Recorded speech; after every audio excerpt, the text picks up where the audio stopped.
YouTube. The next video I want to do after this video is who would win, 100 WWE wrestlers or one gorilla? Or I should just shut up. I could just do that shit too. How Ryback destroyed his WWE career. I didn't even know he destroyed it. So imagine this. Your entire life has been shaped with one goal: to become a famous wrestler. You spend your early 20s obsessively pursuing this dream He looked until you different finally younger achieve it. with hair. You're on top of the world, living the life of money, respect, and fame you've always wanted, only to throw it all away due to a series of mistakes both inside and outside the ring. Wouldn't that drive you crazy? For Ryback, this was clearly the case. In today's video, we will follow one of the saddest journeys in the world of pro wrestling. Damn, sad. Ryan Allen Reeves was born on November 10th, 1982, in Las Vegas. Obsessed with pro wrestling since the age of 8, Ryan saw in his dreams and his already impressive physical build a real chance to conquer the world through this art. However, Reeves excelled at baseball and football while attending Western High School and Palo Verde High School. He also played college baseball during his freshman year at the Community College of Southern Nevada, but broke his leg and ended up missing 2 seasons. Reeves attended the University of Nevada, Las Vegas. Why was his leg? Fitness management program. Shut up! Why you keep talking? Like I'm pausing you. Jesus, bro. Look at his leg. Attended the University of Nevada, Las Vegas, and entered its fitness management program. However, oh my god, allowed him to pursue his true dream.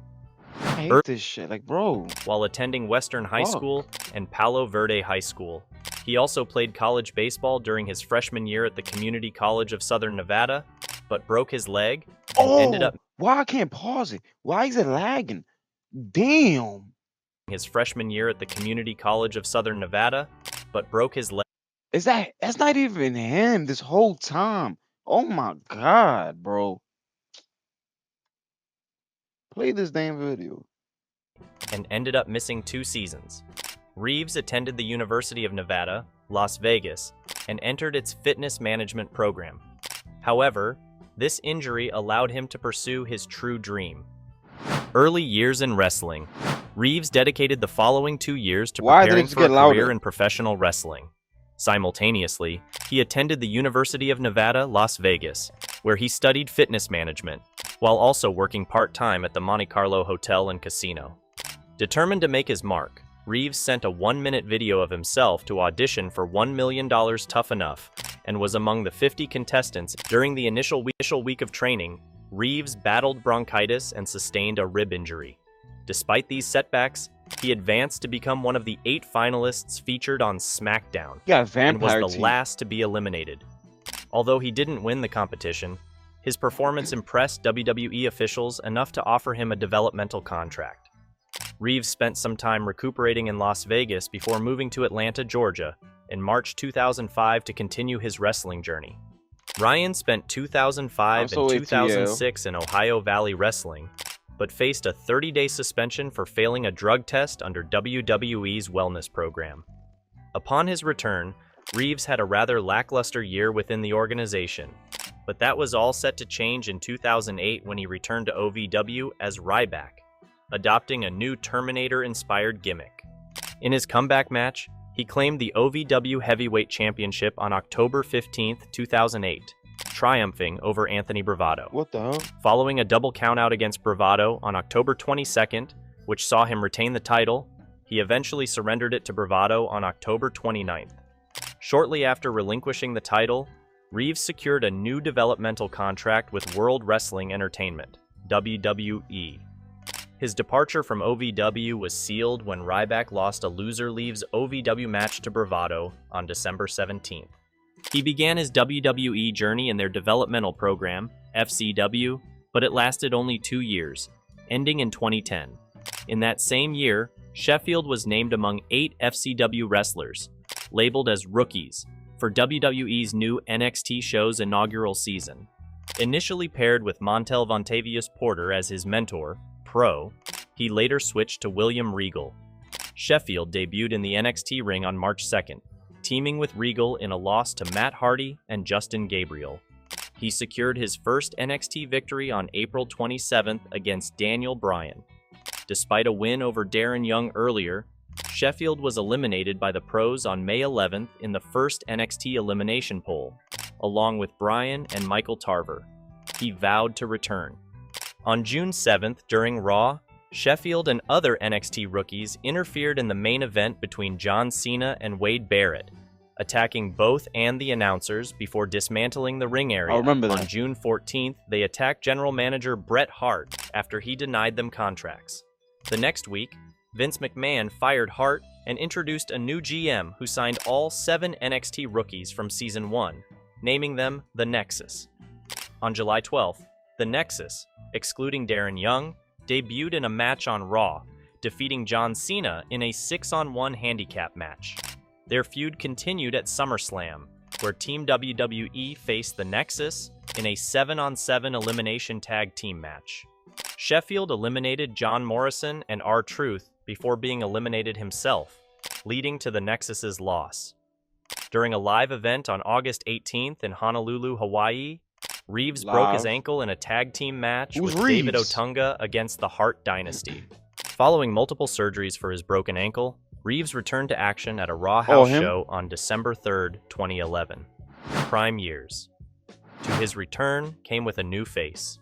Ryback is paying Reeves. homage to his time in OVW, Right? returned with a dominating new look. Oh, shit. Upon his debut in April 2012, fans were treated to an intense and powerful display as he decimated jobbers. This level of dominance, reminiscent of Goldberg, helped Ryback rise to a level that he never knew before, embarking on a mini undefeated streak and appearing unstoppable. His victories became increasingly impressive over the weeks as he began taking on multiple jobbers at once, defeating them with ease and bolstered by the catchphrase, "Feed me more," that further endeared him to fans who eagerly consumed everything Ryback delivered. As Ryback's popularity grew, CM Punk's reign as WWE Champion was also gaining momentum following a significant heel turn against The Rock. This, alongside Punk's blatant disrespect of legends like Bret Hart and Mick Foley, made him the most hated man in the company. But when Punk started berating Jim Ross, Ryback decided to make his presence known. With over 30 wins under his belt and not a single loss to his name, Ryback positioned himself as the #1 contender for the WWE Championship, with the crowd exploding in excitement every time he went face-to-face with Punk. However, when they finally had their match at Hell in a Cell, Ryback would be screwed out of the title by referee Brad Maddox, ending his undefeated streak at 38-1. After another events, Ryback won the Intercontinental Championship win at Elimination Chamber. Where did you go wrong, with bro? Its own set of controversies. The match itself was widely panned by critics and fans alike, being labeled as one of the worst chamber matches in history. The bout lacked the high-energy excitement and dramatic storytelling that fans had come to expect from such a high-stakes contest. Instead, it was marred by slow pacing, awkward sequences, and a general lack of chemistry between the participants. Once Ryback had the championship, his reign was characterized by a lack of compelling storylines and memorable moments. His defense at SummerSlam, although successful, did little to elevate his status or the prestige of the title. The match was a triple threat bout that felt like a throwaway, devoid of the intense build-up and personal stakes that typically define great championship encounters. Downfall. Despite another heel turn and efforts to rejuvenate his character, Ryback failed to recapture the audience's interest. His new look, black trunks, instead of his iconic singlet, only fueled comparisons to Goldberg, a shadow he could never escape.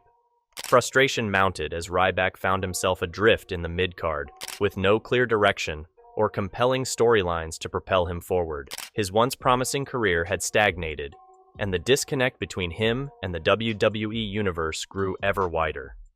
The repetitive nature of his character, combined with the unsuccessful attempts to rebrand him, left him floundering. The final straw came as Ryback's frustration with his creative direction and status within the company boiled over. Feeling marginalized and unable to regain his footing in a rapidly changing WWE landscape, what did you do? Ryback requested his release. On August 8th, 2016, he officially parted ways with WWE. ending a chapter that had started with so much potential but ultimately fell short of expectations. Post WWE, Ryback's reputation took a dramatic nosedive as he turned to social media to vent his frustrations. His grievances, often delivered with vitriolic fervor, frequently targeted Vince McMahon. These weren't just professional criticisms, they descended into deeply personal territory.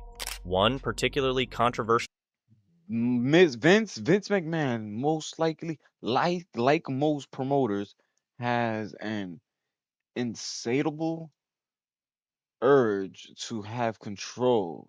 He had no control watching his mom get beat up as a child. What? Bro, what are you talking about? He had no control watching his mom get beat up as a child, which is a horrendous thing for a kid to witness. Watch out, bro. You update later. Which is a horrendous thing for a kid to witness as their whore mom, whore mom tries to make ends meet. Vince has failed Evolve. Fuck, damn. Yeah, bro. We good without him, bro. That's crazy. tweet saw Ryback making cutting remarks about McMahon's childhood, implying that Vince's difficult upbringing was the root cause of his authoritarian management style. These comments crossed a line for many fans and industry insiders, painting Ryback not as a wronged athlete, but as a bitter and spiteful figure. Ryback's social media presence became a spectacle of its own, filled with inflammatory and often unsubstantiated claims about his time in WWE. For example, in one of his more infamous posts, he accused WWE of deliberately sabotaging his career and neglecting his health, claiming that the company had failed to fulfill promises of a major push and high-profile matches. These allegations, though serious, were often presented without concrete evidence, leading many to question their validity. Ryback's attempts to reinvent himself on TikTok fared no better. His content, which included bizarre live streams and out-of-place skits, seemed increasingly erratic. Ryback's post-WWE journey serves as a cautionary tale of how unchecked bitterness and ill-advised public statements can tarnish a once promising career. I think that's the end of the video. I don't know, bro. I feel everybody wants to just be in the top. Everybody just wants one spot. Where I'm at, 13. It's not that long. Bro, he look like Dom Toretto, bro. He used to just chill and just like, I don't know. Bro's bugging. As a man, bro, that's just messed up, bro. He's an old ass guy, bro. You don't talk to people like that, bro. What the hell? Am I wrong? Bro, should I do the WWE versus a gorilla? Should I shut up? Am I bugging? You ain't got a front for me, I know what you want from me, I know.